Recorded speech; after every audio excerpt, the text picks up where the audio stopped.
Tu es sur Elden Ring, dernier boss, low HP et surtout pas de fiole. La moindre erreur et c'est finito. Mais là, tu esquives, tu attaques et tu termines sans même y réfléchir. C'est exactement ce que vit l'ethnie Solo Earth. Ce joueur devenu une légende, torse nu, jarre sur la tête, 2 katanas et un ratio de victoire sur Malenia qui ferait rougir Miyazaki lui-même. Pas besoin d'armure dorée ou même d'attaque cheatée, juste besoin d'un cerveau câblé à la perfection. Dans Dragon Ball, l'Ultra Instinct c'est la forme ultime, une réaction sans pensée et une maîtrise absolue. Sauf que ça existe. Les sportifs appellent ça le flow. Et c'est totalement atteignable pour nous simples mortels. Pas besoin d'être Goku, juste de comprendre comment transformer ton cerveau en machine à esquiver, à focus et à mémoire. Donc si tu veux esquiver les coups durs de la vie comme Neo dans Matrix, sentir que tout ralentit autour de toi, que tu contrôles chaque mouvement, et bien dans ce cas pose ton téléphone, ferme tes onglets parce que ton entraînement commence maintenant. Tu as déjà connu ce moment où tu es tellement absorbé que tu en oublies l'heure, la faim ou même la fatigue. Comme si tu avais fusionné avec ton jeu, ta musique, voire même ton sport. Un tir parfait sur CS, une esquive millimétrée sur Sekiro ou une partition jouée sans regarder tes doigts. Ça c'est le flow, ou le Mushin version samouraï. Mushin no Shin veut littéralement dire l'esprit sans pensée. Aucun jugement, pas d'analyse. Tu agis et mieux, tu agis juste. Côté neurosciences, c'est un état de conscience modifié où tu en oublies le temps, où tu es totalement absorbé et où tu ressens une clarté absolue. En gros, c'est le pont entre conscience et mouvement, qui n'est plus parasité par la pensée. D'après Mihaly Csikszentmihalyi, le père du concept, il faut 3 conditions pour y rentrer. Un objectif clair, un défi à hauteur et surtout un feedback immédiat. Dans cet état, ton esprit et ton corps s'alignent. Chaque erreur devient une donnée d'apprentissage et chaque réussite une validation. Comme dans un boss fight parfait, au début tu meurs 30 fois, tu jettes la manette et puis un jour, tu débloques la mort secrète de Cyrano. Mais avant de parvenir à des réflexes de pro, il faut d'abord accepter de jouer comme un noob. Un joueur d'échecs perd 1000 parties avant de prévoir 10 coups à l'avance, et le boxeur encaisse des droites avant d'esquiver sans réfléchir. Ça, c'est le prix d'entrée pour sortir du mode panique. Parce qu'il faut le savoir, pour devenir expert, il faut entre 10 000 et 15 000 heures de tryhard. Maîtres d'arts martiaux répètent les mêmes katas pendant des années. Les joueurs pros s'entraînent jusqu'à automatiser chaque micro-mouvement. Et comme creuser des autoroutes neuronales dans ton cerveau, créer des automatismes. Et attention, il n'y a pas d'automatisation sans récupération. Sans sommeil, ton cerveau n'ingère rien. Tes réflexes stagneront. Parmi les parasites notoires, tu as la notif qui clignote, le doomscroll à 3h du bar ou même la procrastination. Ton mental est en PLS, donc stop, arrête ça. Respire, comme un sniper qui bloque son souffle avant de tirer ou comme un joueur pro qui se recentre avant son clutch. La respiration agit directement sur le système nerveux. Les SEALs utilisent le box breathing pour garder leur calme. Pour ce faire, tu inspires 4 secondes, puis tu bloques 4 secondes, tu expires 4 secondes, puis tu rebloques 4 secondes. Et tu fais ça 2 à 3 minutes.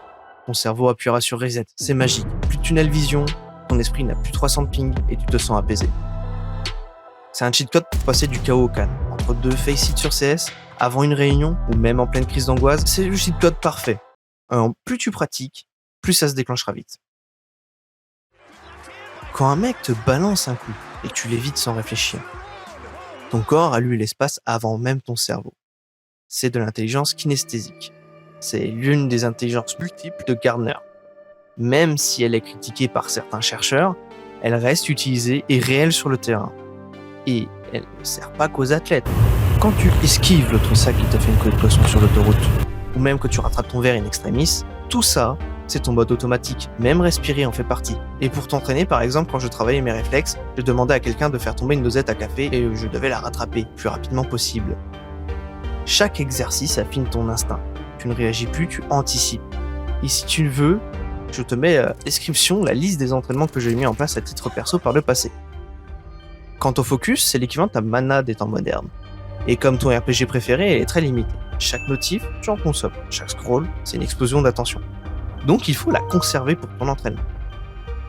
Par exemple, tu peux faire du deep work, 25 minutes de focus pour 5 minutes de pause. Et tu peux même gamifier ton focus avec la méthode Forest ou Pomodoro. Ensuite, tu vas mettre en place des écrans noir et blanc pour couper la dopamine 45 minutes avant de dormir. Et tu fais ça à des heures fixes. Et le plus sous-estimé, c'est ta narration intérieure. Ce que tu le dis, tu le deviens. Ton cerveau croit ce que tu répètes. Si tu te dis je suis le meilleur, eh bien tu le seras. En management, ou autrement plus communément appelé l'art du bullshit, et je ne parle pas de Roger, N plus 1 ton aîné qui te chie dessus parce qu'il peut pas t'encadrer, on ne parle jamais de défauts mais d'axes d'amélioration. Ne dis pas je suis nul, dis plutôt je suis en build. Ne dis pas je ne suis pas motivé, dis plutôt je suis en recharge. Ça fait un peu chelou, mais fake it until you make it est vrai dans ce cas. Dis-toi que tu es une machine et tu le seras. Ça s'appelle l'effet Pygmalion. Deviens ce que tu crois. Et ça prouve que ton cerveau, c'est du code évolutif. Chaque action répétée, visualisée ou même rêvée modifie ton build. Regarde les malvoyants. Ils ont développé leur oui, et certains de l'écolocalisation. Et pour en revenir à ton entraînement, commence par visualiser ta scène. Le cerveau s'active comme si tu faisais vraiment. Ensuite, tu fais des répétitions mixtes entre pratiques réelles et mentales. Et enfin, tu crées des micro-briques. Tu découpes ton action en petites séquences que tu peux enchaîner jusqu'à la fluidité. La plasticité neuronale existe à tout âge, et même à 80 ans, tu peux créer de nouvelles connexions. Mais alors, ces moments où tout ralentit façon bullet time, ce n'est pas magique, c'est ton cerveau en overclock.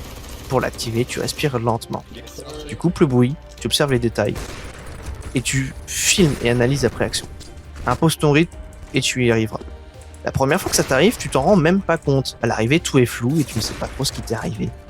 Tu as juste une sensation de flottement, de facilité, et surtout un V5 des enfers. L'ultra instinct, ce n'est pas juste des réflexes, c'est une sorte de pipeline, donc en gros une suite d'actions. De la perception jusqu'à la décision, en passant par les actions sans friction, plus tu perçois juste, moins tu dois penser quand ça tape. Le flow commence avant l'action. Je sais, encore du CS, mais j'ai pas mieux comme exemple. Donc prenons ce round-ci, et on va le découper. Dans un premier temps, je tue le ponzeur de bombe. Oh, bomb down! Je l'annonce, mais je remarque que mon fixe, donc le gars qui s'occupe du côté droit de la carte, meurt. Et en effet, il annonce également sa mort et il m'indique la position de l'ennemi. Il rampe, mais il a pas la bombe. Est-ce qu'il sait pas, c'est qu'il va passer Heaven?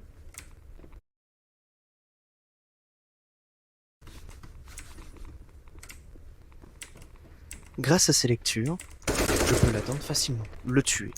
Et en me replaçant, j'ai même un pressentiment sur la position du 4ème. Je connaissais l'emplacement de la brèche, je savais que si quelqu'un venait par Heaven, une double attaque par là serait très probable. D'abord, tu observes. Par exemple, Sherlock lit le terrain proprement. Tu poses une base, tu chopes les anomalies, puis tu compresses les indices en pattern. Et tu boucles ainsi. Résultat, tu gagnes des millisecondes à chaque choix. Ensuite, tu décides en amont. Sur CS ou même Valo, un plan c'est 80% du round. Si chacun fait sa vie, tu te fais encore empaler en A faute de smoke. Et ça, Like Lagami l'a très bien compris. Les grosses décisions sont prévues à l'avance. S'il se passe A, alors B. Ajoute une diversion pour forcer l'adversaire à regarder ailleurs. Et ensuite, tu ouvres la porte. Dans la vraie vie, le meilleur exemple, c'est Magnus Carlsen. Il sait anticiper des dizaines de coups parce qu'il a un contrôle parfait de ses patterns et du terrain. Quant à l'échec, eh bien, laisse couler. Et trouve-toi un anti-stress. En live, ça peut être un micro-rituel, un souffle, un objectif et une première action. Entre deux games, on respire. Moi, par exemple, c'était Epic Saturday. Ouais, faut pas juger. Plus tu laisses l'automatique faire, plus tu y arriveras. Et l'ego te servira juste à grind, et non à win. Yeah, nice.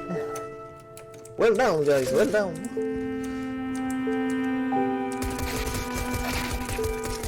C'est comme ça qu'on fait. C'est comme ça qu'on fait. Zone clear. Zone clear, ouais, let's go. Pacifié, 12 volts. Maintenant que tu sais voir et que tu as prédécidé, maintenant on verrouille tout ça avec le sommeil. Dormir, ce n'est pas à négliger, même pour les puants sur LoL. En France, on est vraiment des sacs. Notre moyenne nationale frôle les 6 heures de sommeil pour un adulte, alors qu'on doit être entre 7 et 9 heures. Ouais, même toi, le champion du je tiens avec 5 heures. Si tu ne dors pas assez, tu risques d'avoir des baisses de perf, ainsi que d'augmenter les risques d'AVC. Pendant que tu dors, tu boostes ta mémoire, tu aides à la récupération physique et tu soignes mieux. Et en plus, fais un renforcement neuronal. Donc pour résumer, c'est à 9 heures par nuit, écran off 45 minutes avant, et une turbo-sieste de 20 minutes maximum si tu as besoin d'une récup au cours de ta journée. Même Batman fait des turbo-siestes. Au final, que ce soit Goku, Zayu, Sherlock ou même Let Me Solo Her, tous ont un point commun. Ils ont tryhard en mode hardcore. Donc comprendre ton cerveau, structurer ton entraînement, c'est entretenir ton système. Avec ça, tu peux rentrer sereinement dans ton arène. Et que ce soit un ring ou un entretien d'embauche. Enfin, si cette vidéo t'a plu, abonne-toi, clique sur la cloche et n'hésite surtout pas à me booster si tu as déjà l'accès à la bêta. En attendant la prochaine, n'oublie pas de respirer, esquive c'est vital. Je te fais des gros bisous, c'était le Raptor.